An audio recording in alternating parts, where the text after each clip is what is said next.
Leader, congrats again. What a game, dude. What a game. What a comeback to the league again. Koi yesterday, G2 today. I want to know a bit more about the preparation coming into today, because we were talking about this during the draft. It's really hard prepping against G2 when you really don't know what they're going to throw at you. You were saying that Malphite is not particularly the best champ, you think? But tell me about coming into today and getting ready for this game. I think the way G2 plays is they're just good, you know, they're good 5 individual players, they work well together.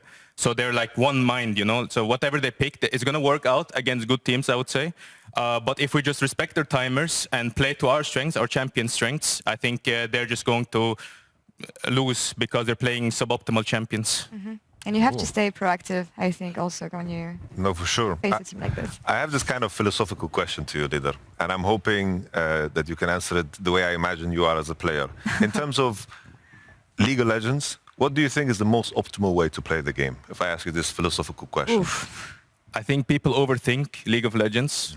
They think about waves, towers, gold, and whatsoever. But I think if you just keep it simple and think just ending the game, killing the enemy nexus, and the fastest way and the easiest way without letting enemy play, I think that's the best way of playing. Okay. I like that a lot. I think it fits with your direction. I watched so much of your Champions Queue games. I saw the games against Caps, and I felt like your strength has always been connecting to where the action is. And I think there was always this meme, he doesn't play majors. I was like, come on. If he plays Irelia at this level, all these champions that are way harder than majors, it's more tied to the idea you have about the game. Because I think 113 was invading so much in the previous split. And I think that the bot lane having that backup in terms of what they want to achieve in the game, I think you just have been a perfect match. How do you feel in terms of how easy it is for you to be on the same page as the moving roles with support and jungle in the game so far? I think both of my support and jungle are really good players, really good. They're super proactive, and I look at the game the same way as them.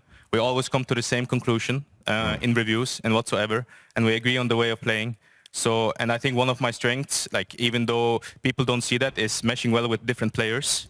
I think I can adapt to each personality and each kind of play style, and speak my mind as well in a way where we can connect as well and compromise if I have to compromise. But obviously, the way I want to play the game is, I think mid is, everything happens through mid. If you want to dive aside in, everything goes through mid. If you want to invade, everything goes through mid. So be on mid wave and go together. I love that. Mid is the most central lane. The wave crashes first. If you control mid, you control the game. I love to hear that. I want to ask you, with everything, 2 games now, the expectations coming into the splits, are you surprised? Honestly, I'm not that surprised, I would say. I think I think our scrims were actually really productive after me and Kobe came to the house. Just like, you know, the break is not long between winter and spring, so people took some breaks off at home, and I was new coming into the team as well.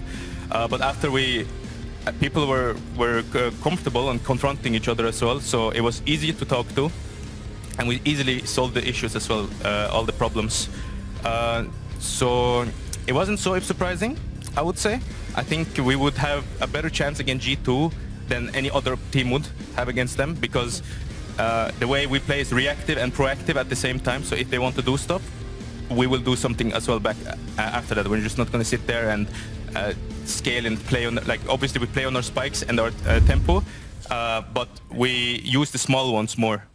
No, I like that a lot. It's very important against G2 to not drown in the bullshit and remember what works, the fundamentals. That's super good. I'm so happy to hear that. And keep the head high. I wanna hear your take on Kobe. He was praising you and speaking really highly of you during the interview, talking about how skilled you are, team spirit, the fact you're a very social guy, something we touched on the interview we had yesterday.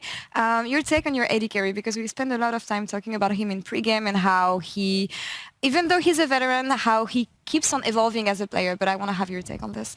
I think the most surprised player I was on the Astralis roster when I was watching last split was Kobe, actually. I didn't have a particularly high opinion of him before. But after how seeing after how he played the last split, I thought that guy is really good, actually. So like surprisingly to me, you know, because I've known him since I started playing solo queue. He's been around forever, and seeing him play that good on these champions is like, I look forward to working with him because he's easy to work with. He listens, and overall, I like the guy. It's amazing to see the whole spirit around Astralis. And I hope people stop sleeping on you. Fantastic start so far in LEC Spring Leader. Thank you so much for joining us today on the Thank you for desk. having And me. that's all for us here